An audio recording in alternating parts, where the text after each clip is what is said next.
আজি নিধিক নিনিয়াকৈয়ে আমি সন্ধিয়া সময়ত ওলাই গৈছিলোঁ। বজাৰ কেইটামান আছিল, আমি দোকান এখনত সোমাই বজাৰ কেইটা কৰি ল'লোঁ আৰু ঘৰ পোৱাৰ পিছত তাইৰ ৰিয়েকশ্যন এই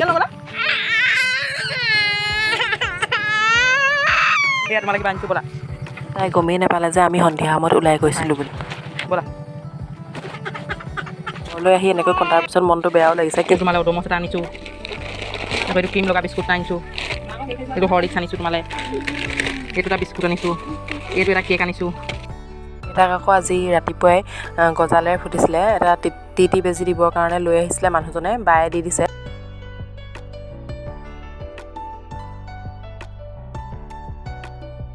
আমাৰ নিধিয়ে আকৌ বিৰাট ফূৰ্তি পাইছে বেজি দিয়াটো চাবলৈ। আকৌ বিষৰ বেজি লৈছে দেই বহুত দিনৰ মূৰত। নিচিনা তাই কেনেকৈ চাই আছে একদম একান্ত মনে, আৰু বায়েও তাইক এইটো সময়তে ভয় খুৱাই যিটি হৈ কঢ়াই লৈছে। আজিপা মোক মাৰিবি নি, ক চৰিয়াবি নি, মোৰ কথা শুনিবিনে? শুনিবি নাই মোৰ কথা?